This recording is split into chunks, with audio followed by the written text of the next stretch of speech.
Hi everybody, I'd like to welcome you to Pi Day in JAPAC. Today we have a session 0 to Cloud Native Application in 60 minutes with our hosts Bhakti Hinduja and Eli Schilling. We hope you have a great day and I will hand you over to the hosts. Thank you, Jane, and welcome everybody to the session today. Whether it's early morning, midday, or evening, we appreciate you being here and thanks for tagging along with us. Let me go ahead and share my screen here so we can dive right in. All right, I'm going to kick us off with just kind of a little intro here. We're going to spin up a couple of OCI resources in order to run the workshop today. So hopefully you had a chance to create a free tier account before joining the call. If not, we will share the links plenty of times. So you're welcome to come back and try the workshop again. Just follow along and ask any questions along the way if you have them. And so let's go ahead and move on to the next slide. So if you're not previously familiar with Oracle Cloud, we do have a very rich and diverse developer ecosystem. A lot of cloud-native-based applications, managed services. We play well with the whole ecosystem: GitHub, Terraform, Jenkins, support for, of course, Java, Oracle product, Python, PHP, and a whole bunch of other cool stuff. Don't have time to go into all of that today, but we are going to have the opportunity to poke around a little bit with Terraform if you so choose. The Cloud Shell, which I'll show briefly, and then we are going to utilize the compute and the networking services to kind of stand up some infrastructure into which we can deploy our cloud native application. But I hand it over to Bhakti here in just a few. Future potential development opportunities. This is going to be a containerized application that we deploy today. So if you wanted to experiment with managed Kubernetes or our container instances tool set, you're welcome to continue to learn after the workshop is over, or check back in about a month or so, and maybe we'll have a follow-up to this workshop with a little bit more additional detail. So why Ampere? Why Oracle? Well, if you've been following along, there's been about 180 billion ARM-based processors shipped across a variety of devices. Over the years, that technology has really evolved, especially with the help of folks like the engineers at Ampere, so that we can now support hyperscale data centers and cloud computing with this chipset. The Ampere Altra is actually one of the most dense or highly dense core. Let me just start over here. Linear scalability, predictable performance, and incredibly high density is what I wanted to say there. So up to 160 cores in our bare metal instances, and anywhere between 1 and 80 cores if you choose the flexible virtual machine shape. The benefit there is you don't have to memorize, whether you want a high memory or high compute shape type. You just drag the button, pick the number of cores, the amount of memory, and off you go with your instance. So we'll take a look at that in here in just a minute as well. And it's about a penny per core per hour for that ARM-based compute.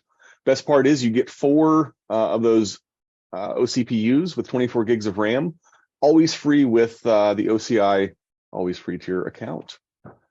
So for the infrastructure deployment today, we have 3 options. I'm going to share a link here in just a moment, but let me show you what we're working with. We're going to be deploying a containerized application, and I'll let my Ampere colleague go into that in a little bit more detail. But to get the infrastructure up and running, you're going to have 3 options here. You can go into the web browser, navigate through the OCI console, and deploy your resources.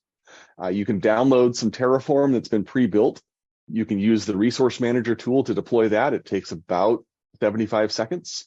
Or you can automate this using the command line interface. So basically pre-built all those instructions for you. And you're going to stand up a virtual cloud network with a virtual machine that we will then log into and deploy the rest of the application components. So as I mentioned, web UI, resource manager, or command line automation.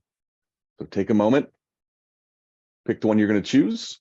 And I'll just show you here really quick. If we use the web console here, we'll go into our virtual cloud networks.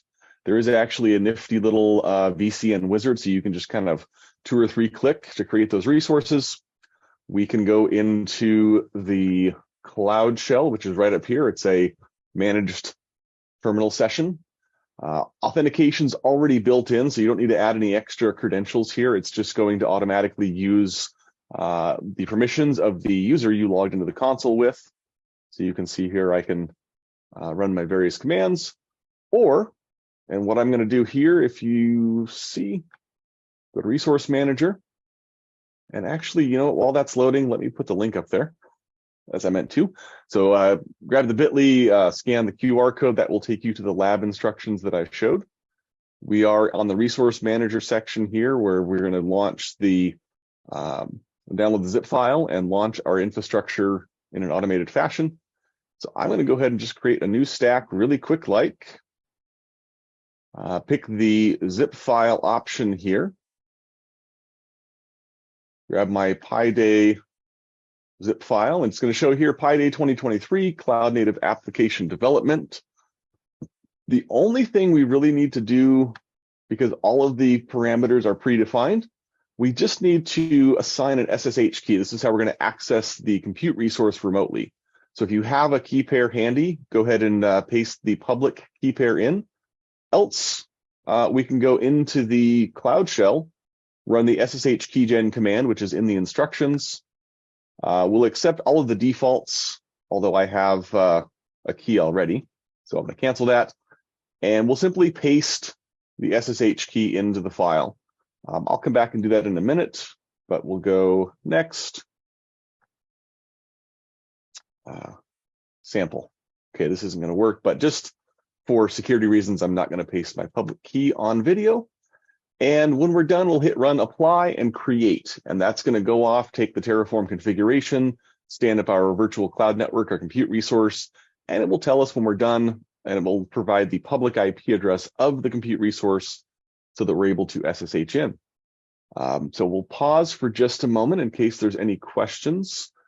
Hopefully everyone's had a chance to get to the tutorial, get logged into their cloud account here. Feel free, use the Q&A if there's any questions along the way. I'm going to give it just about a minute, and then I will excitedly pass it on to my friend and colleague at Ampere.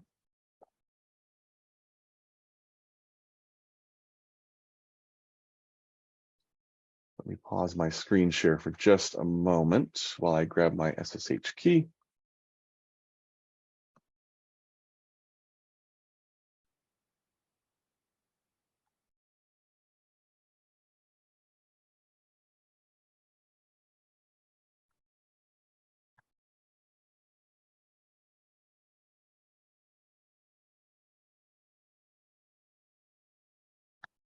All right, any questions so far? If the questions come up, you can use the Q&A feature inside the Zoom webinar here. We'll have a number of folks keeping an eye on that, so happy to interact and answer any questions along the way. You'll see the resource manager job has just kicked off. That'll take just a couple of minutes to complete. It'll give us all the resources we need. But that's it for me. I am going to now pass it over to Bhakti at Ampere. Please take it away. Hey everyone, thank you, Ali. And let's start with our cloud native application deployment.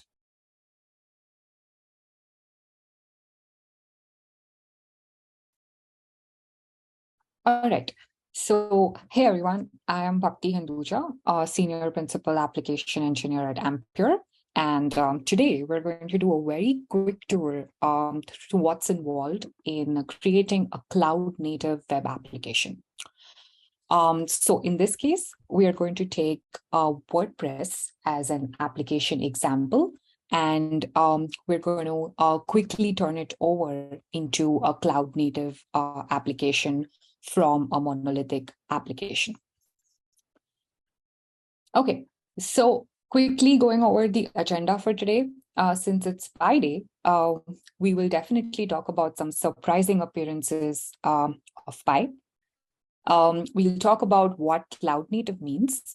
We will also get started with Docker Compose, and other Docker utilities. We're going to use Docker for creating containers and deploying our web application. Once we create a few initial Docker containers, we're going to add a proxy, which is going to help send user requests to our WordPress containers, and is essentially going to hide WordPress microservices from the user requests. After that, we're going to use the proxy, which is nginx in this case, to also act as a load balancer and try to balance the requests coming in from the user to several web services containers. Last but not the least, we're going to also do a bonus performance addition to our deployment here, where we're going to use Redis to act as a caching database to our backend database, and it's going to give us some performance boost in terms of serving user requests. Okay, so like I said, it's Pi Day, so we cannot start without talking about some surprising appearances of Pi. To all those who are enthusiastic about mathematics, we know that Pi appears all over the place, right?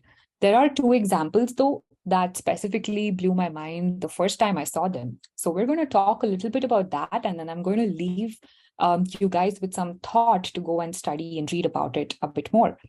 So the first one is that there are surprisingly, the power e raised to the square root of 163 times pi is almost an integer. It is almost, but not quite an integer.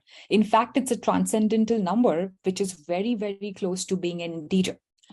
Now, why this is significant and what is the significance of 163 over here is something I will encourage you guys to go and read about. This is more like a teaser, but it's very surprising that pi occurs in this context. The next occurrence of pi, which is also very surprising, is that the probability of two random positive integers that's relatively prime. Now, what is relatively prime? Numbers that have a GCD of 1 is surprisingly 6 divided by pi square. So that's another unusual occurrence of pi, which brings us to this probability equation.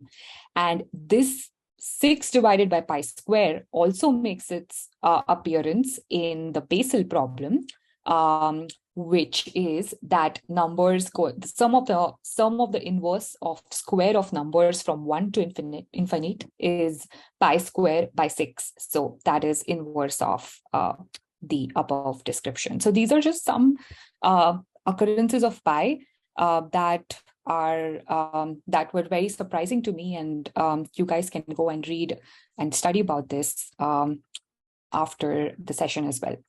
Okay. So we're going to quickly jump into what does cloud native mean, right? So traditional applications were designed for monolithic servers. Now, if you're talking about a deployment of a client server sort of application, let's assume it's a 3-tier application going from a client to your core logic to your database. So traditional deployments of these monolithic applications require 3 nodes or 3 systems, for example. The current deployment, which is more cloud native, talks about splitting these components into microservices and running them in the form of containers. Now, what this helps us do is it helps us not only scale the containers, but it also helps us run these microservices as individual components, which can talk to each other through a message gateway or an API. And there is they are basically disintegrated components as opposed to an integrated 3-tier deployment, right? So that's what is really cloud native, something that elastically allows you to scale and handle either front-end load or middle layer traffic at a scale without having to spawn physical machines to be able to process more resources, right? So we just discussed about client server code, right? But even if we go to a phase before that, what we really started was in the 1960s was with mainframe computers. back in the time when we had mainframe computers, our software code was very specialized. We were programming specific parts of the computers to do very specific things. There was not a lot of concept regarding general purpose compute or general software code in that time. Each piece of hardware had a very specific software program that that was able to run it. Then in the 1980s and beyond came the client server model, where the mainframe computers were sort of taken and made more general purpose. So we had the client, which acted as a PC or a personal device. And then eventually there was a server, which the client was also able to interact with to process these applications. And this is what we call as typical monolithic client server type applications. With the advent of cloud computing, we moved away from these kind of applications in order to handle a more distributed load and be able to scale software elastically. We moved to a more cloud native model, which included microservices and apps specifically built for cloud native type of deployments, which were not client server, which did not need you to add more physical nodes or physical machines and map specific services to a specific type of machine. They were more elastic. You could run things in containers and deploy multiple containers on one node, or even however you wanted to. Just to make the software scale better, okay? So this third phase of computing really calls for a new type of hardware that works with this third phase of computing. Like in the case of specialized software, we had mainframe computers. Then for monolithic applications, we had a PC and a server. For cloud native applications, we need a very specific kind of hardware that addresses to these cloud native needs. Now, what is Ampere Altra and how does it serve these open issues that come into picture when you write cloud native software, right? So the first part is it gives very predictable performance. Now, as we scale our containers, handling performance at scale becomes one of the most challenging issues. And predictability is a sought after parameter when we are working on these issues, right? We don't want to add a scale of containers to our deployment, but then not be sure about the performance each container is able to deliver in affecting the performance of our end-to-end deployment and then also our user experience. So Ampere Altra is a single core processor, which means that it's able to deliver predictable performance without the use of SMT or any hyper-threading. So it is a single-threaded cloud core specifically designed for your cloud native applications and specifically designed for the cloud. Like Li mentioned, it has maximum core counts. So it's densely populated with cores. You can deploy a VM with much higher core counts using Ampere Altra. It's extremely power efficient, which is another important metric when it comes to cloud deployments, right? As we move towards scaling our data centers, power becomes one of the most crucial roadblocks to go and create multiple data centers. So that's where power and area efficiency, because of the core density, becomes a very important parameter. It also has a larger lower latency private caches, which helps you retrieve your data faster. And they're also private to your specific container or VM deployment. So these are some very specific architecture specifications of Ampere Altra processor that make it the most suited cloud native processor. And when you create an OCI Ampere Altra A1 instance, you are essentially deploying this processor. And that's what really our tutorial is going to also use as our deployment. So quickly moving over to what are we trying to deploy in this example, right? In our example of cloud native web service using microservices. So like I described previously, cloud native deployment has several components to it. So the first component is going to be your client piece of the component, which is more like a web client. It can be your IoT end device or a mobile client or whatever can request make requests from your web service deployment. Then we're going to have a load balancer, which is going to interact with some kind of a gateway to go and process data through your microservice containers, and then eventually retrieve it from your end user database. So in this case, our end user database can be SQL or NoSQL databases, depending on your deployment design, which is going to interact with your microservice containers, which is going to have the core logic for implementation. So in case you're doing reads, compose, write, whatever it is, this is going to be implemented in your microservice containers. And then there's going to be a load balancer to basically shield your microservice containers from the client. And it's going to be able to scale and handle your load as you configure it from your client UI. So that's the goal of this deployment that we're going to go over. And we're going to use an OCI Ampere Ultra A1 VM for this. So we're going to have a 4 vCPU Ampere A1 OCI VM, and it's going to run Oracle Linux 8. So all of this tutorial is going to be taken into consideration using Oracle Linux 8. And you guys can follow the GitHub tutorial in case you miss out on certain parts, or if you're not able to follow along this deployment tutorial right here. Feel free to use the resources to ask questions, and let's jump right in.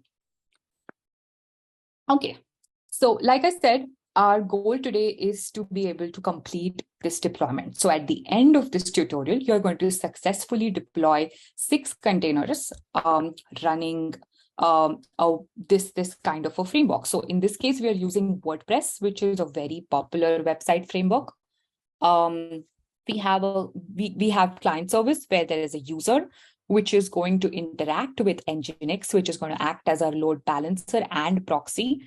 It's going to interact with multiple WordPress containers, which is going to process requests from our website, and it is connected to a backend database. In this case, we're using MySQL.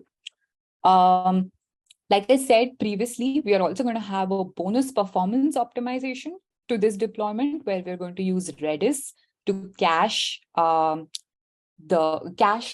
previous requests and make end user experience faster. In this case, we are running all of this on Oracle Cloud with your OCI A1 VM. Okay. So without further ado, I am going to quickly start sharing my terminal screen and going to walk you through various steps of this deployment.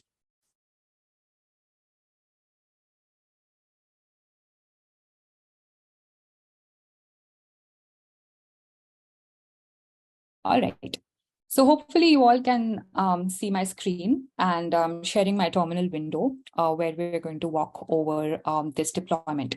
So like I said, in this case, we're going to use Docker as our framework for managing containers.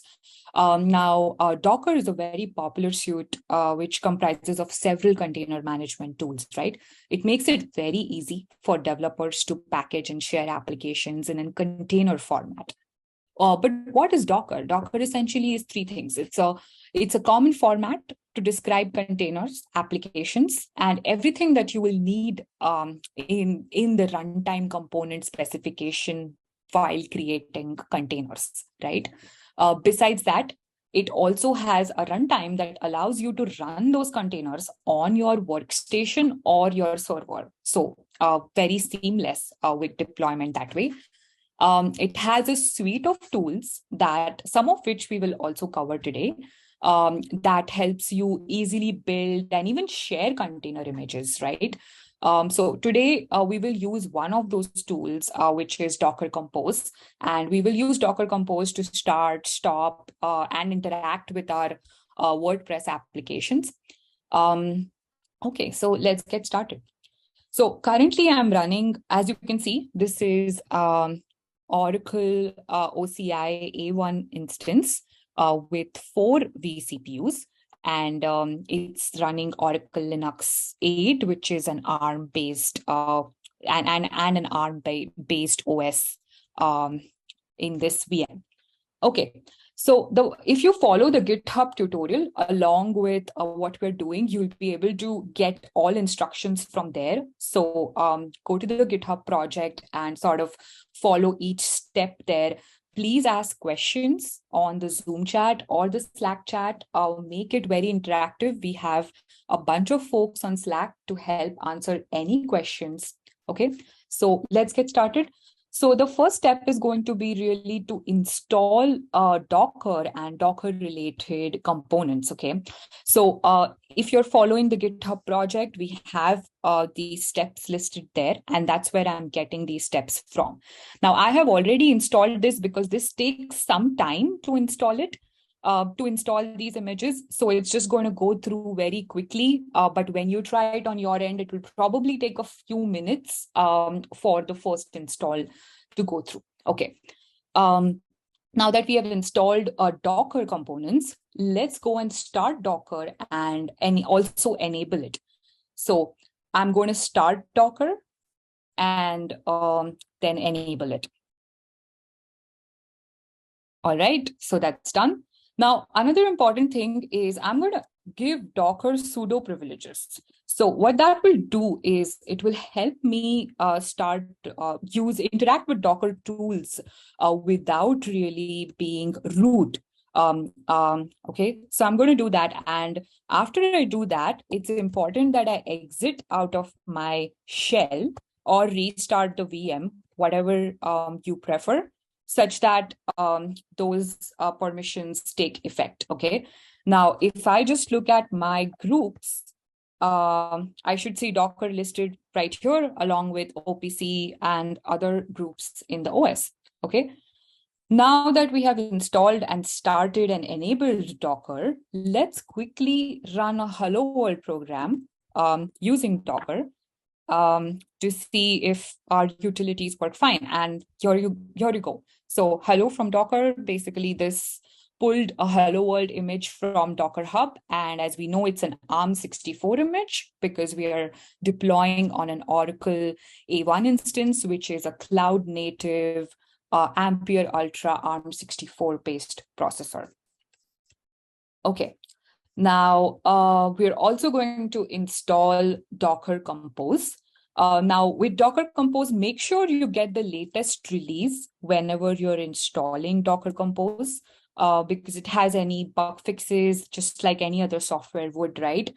So for our purpose, we're using 2.16, but on our GitHub project page, we have listed the link to Docker Compose releases. So make sure you grab the latest release if you go through this tutorial after a few months or whatever that may be.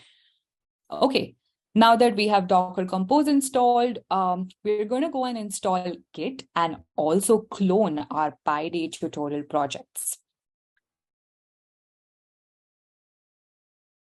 Oops. Okay, so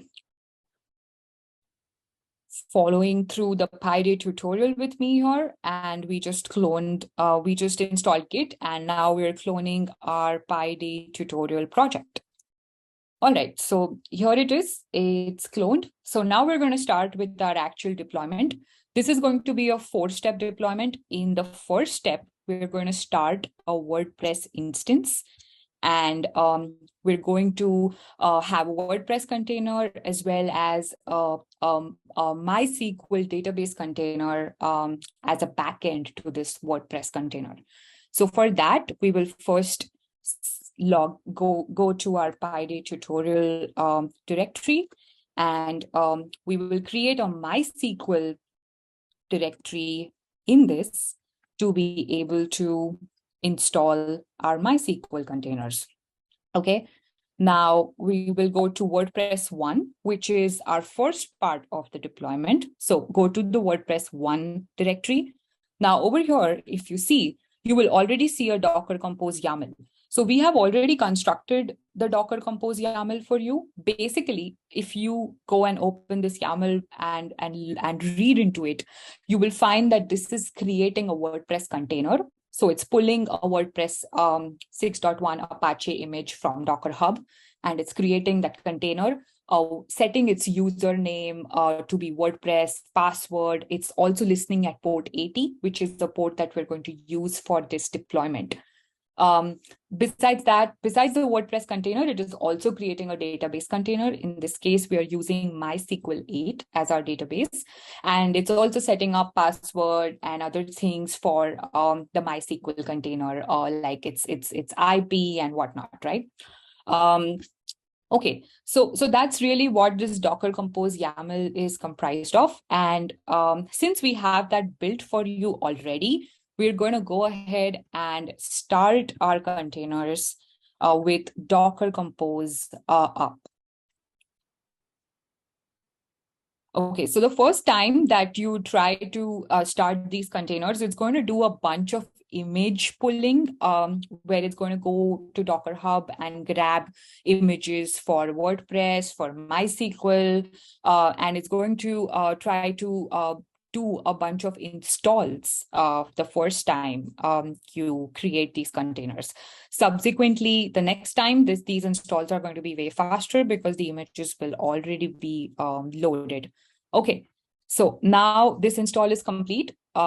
We have successfully created and started, as you can see, 2 containers. One is running WordPress and the other is running MySQL.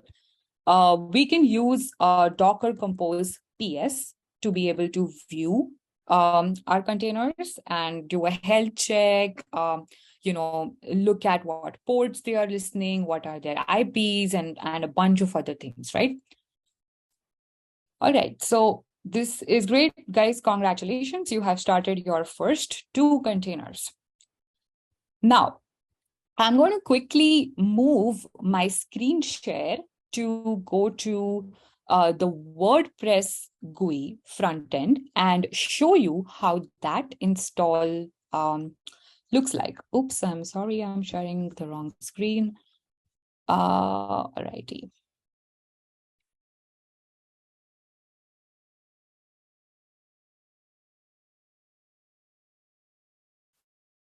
Still not the right screen. Okay, here you go. So this is the WordPress admin page. So as you can see, this is the IP of the VM I was just sharing with you guys. So this is the public IP that you receive when you create an Oracle OCI A1 instance. And I'm going to log in to my WordPress admin page from that. So please select the language of your choice and then add any descriptions that you need to over here.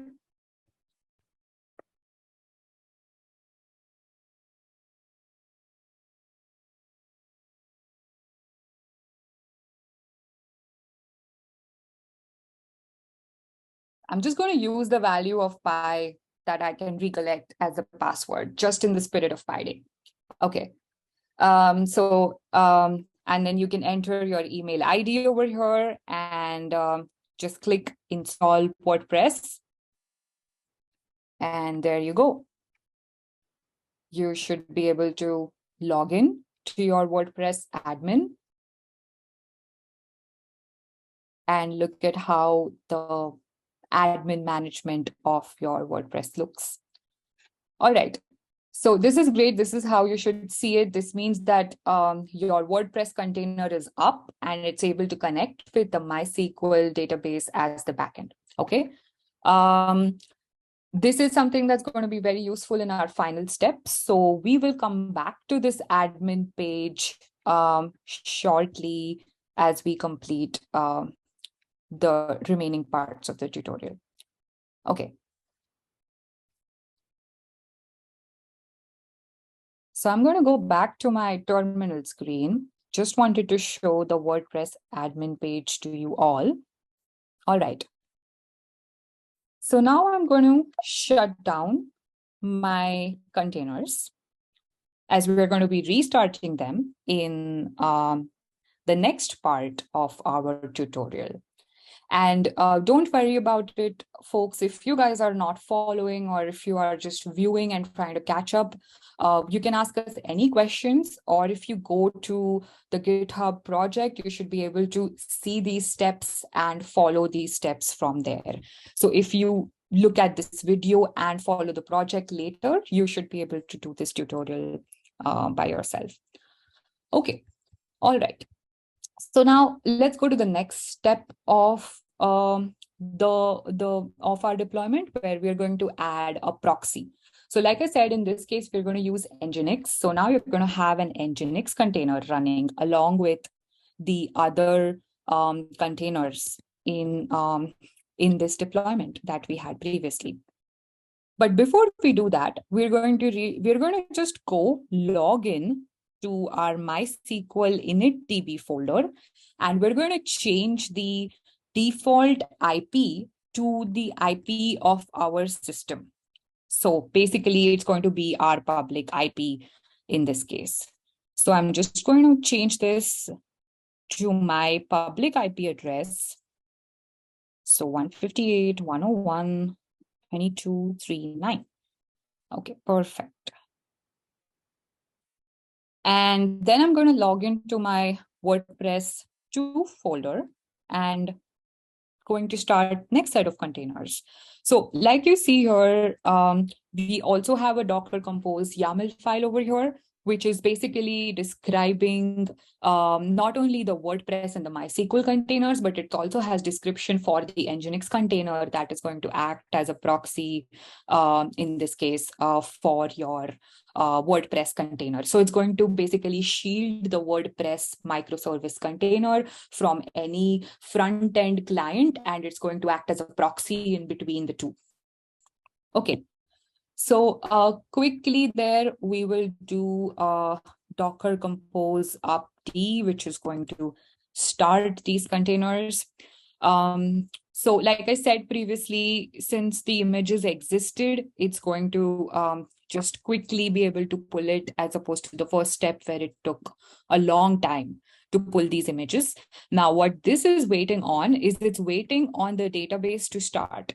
And the database deployment, MySQL, has a health check installed in it. So the YAML basically has a configuration for a health check. And only when the health check is passed, will the WordPress container start. Now, that is an important criteria to ensure that your database has integrity maintained with it. That means you don't have any kind of data loss happening. So this is just kind of a check for that, and it's going to happen with every subsequent process of this deployment that we will follow. All right, so let's list our containers again. Basically, like I said, we will have 3 containers now. So we have our old database container and the WordPress container, as well as we now have an nginx container, which is acting as a proxy. So we're halfway through our deployment. You have successfully created 3 containers out of the 6 container cloud native deployment that we are going through. All right. Now, there are a few other things that you can also do, like you can create a backup of your database from time to time. You can restore from those specific backups. We have instructions in our GitHub tutorial to go over those as well, which you can follow through. All right, so I'm going to go ahead and bring these containers down so that we can go to the next part of the tutorial.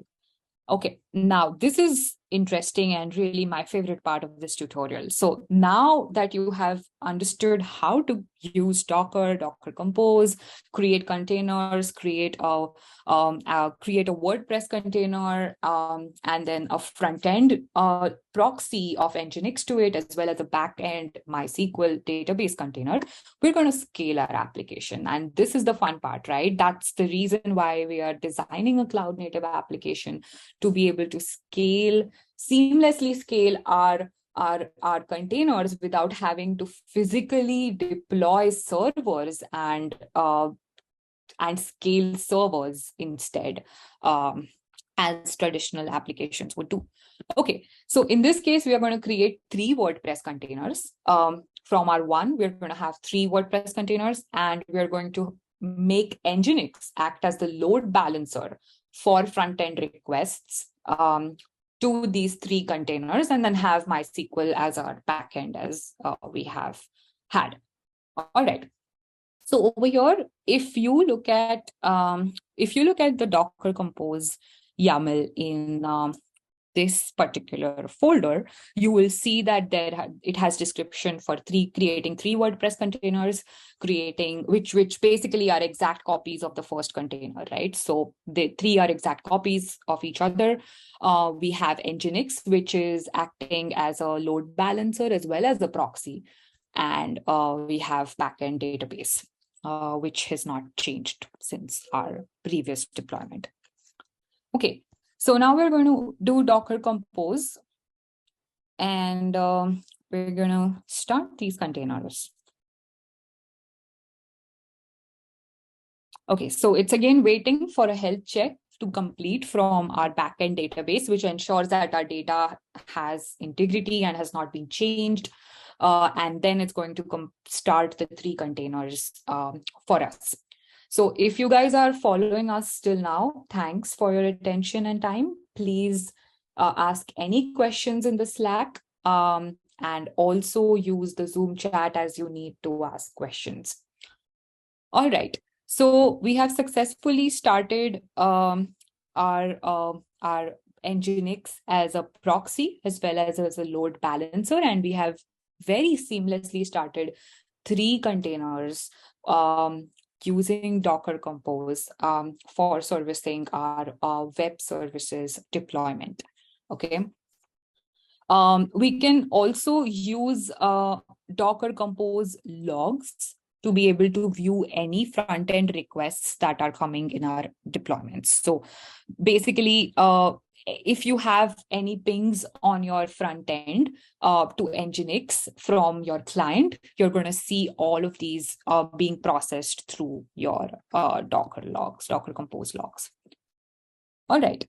So let's bring down these containers and move to the final part of our deployment, which is going to be a performance advantage to your current deployment. So your current deployment is great as it is, right? It serves as a cloud native application which can scale as your resources need to in the form of your WordPress containers or nginx containers, right?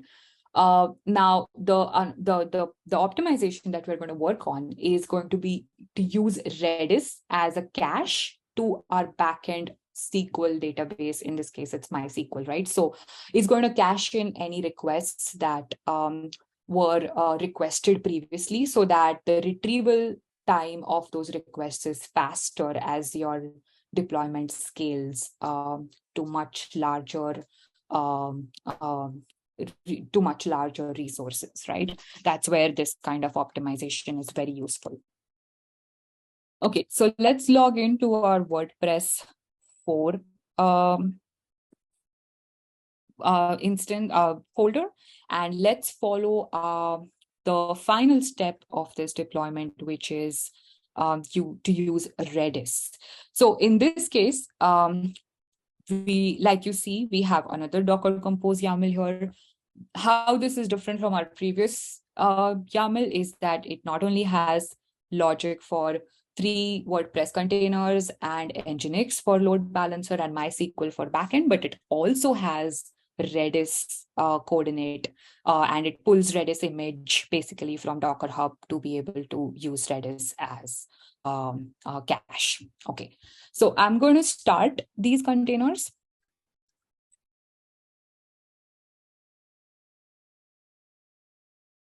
So it's going to pull the Redis image, and then it's going to start the rest of the containers.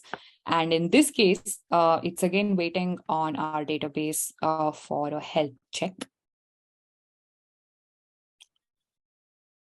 Once this is done, the WordPress containers will start, and then we will go to a WordPress config file and add a few definitions for our Redis container. So essentially, since this is pulling a default image, we have to configure Redis to be able to act as a front end for our specific WordPress container. So we are going to add a Redis host and a port to our existing deployment. So we will go to the WordPress folder, and over here you will see this file called wp-config.php. So as a root user, you will go and modify this file.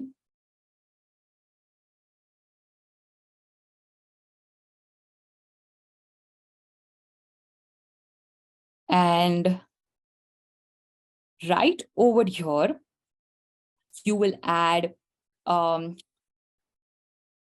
the Redis container, the Redis host and port details. So right at this point in the definition, you will add this detail, and you can find this information in our GitHub tutorial. It tells you exactly where you need to add the Redis configuration. So if you follow that, you will add it in the right file. All right, awesome. So this is good. Now, like I had told you guys previously, we will go back to our WordPress admin page and try to enable our plugin, the Redis plugin that we just added from there. So if you can see my WordPress admin page again, I'm going to add log in with my previous credentials. And over here, I'm going to click on add new, and I'm going to look for Redis cache plugins. So this is the Redis object cache that you want to specifically install. So we click on install now. And once this is installed, we click on activate. Once it's activated, since we have pointed a Redis to the specific host and port in our config file in wp-admin.php, we will be able to connect that plugin to our web application over here. All right, so this is connected. Now, Redis cache will definitely help you cache in your previous posts, users, pages, and everything, all of those sort of components. But there is also another application where you can add a WordPress super cache, which will be a page caching plugin. So it's going to help you cache your pages once they are created, and only serve it to authenticated users. So this is another optimization in addition to your Redis object cache optimization. So you're going to go search for add new, and then you're going to search for the WordPress super cache plugin and click on install. And then again, go activate it. So I'm going to start caching on, which means it's going to start caching your web pages. All right, so if I do a quick test cache over here, it should show our previously cached pages and be able to fetch it from there. So this is just so you know that this works in this manner. Awesome. So that pretty much brings us to the end of our tutorial. And this is definitely not the end of your cloud native journey, but it's mostly a point in your journey where you're going to go and explore much more cloud native applications from what we learned. So there are several things that you can do as follow-ups to this particular deployment that we did. So you can enable SSL to handle encryption better.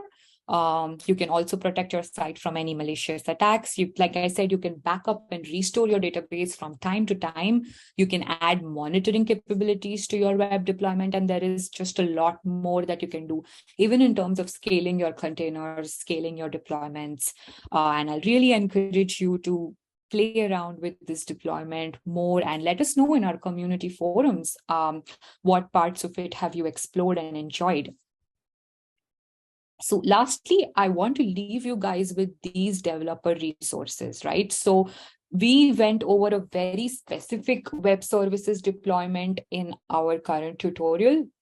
We have a bunch of resources on all other kinds of deployment, not just web services, but data services, video services, and a lot more, right?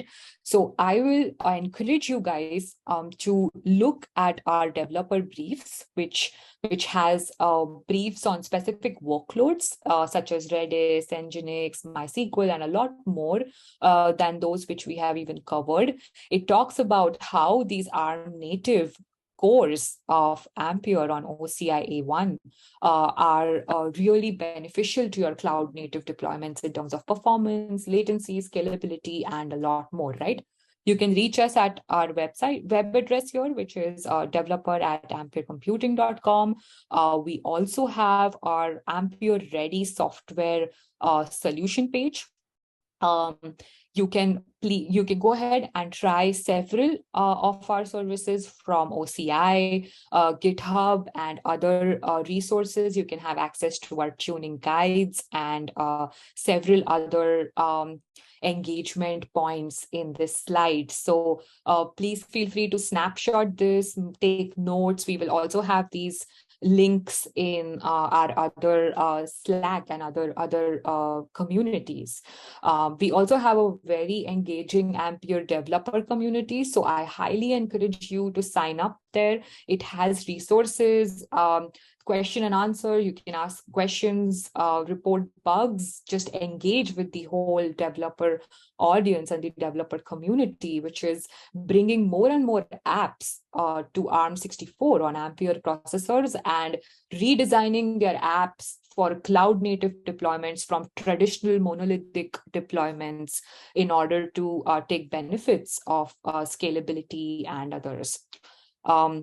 So with that, I will pass on the presentation back to Jane, and we will look forward to talking to you more in our Q&A section and other communities. Thank you. Thank you, Bhakti. That was a great session today. We hope you all enjoyed it. It was really interactive, and I know a lot of you stayed on and answered a lot of questions to the end. The session today has been recorded, and we'll be sharing the session with you and all of the links following the event. We also have a little quiz here for you. So if you would like to take part in the quiz, please follow this link.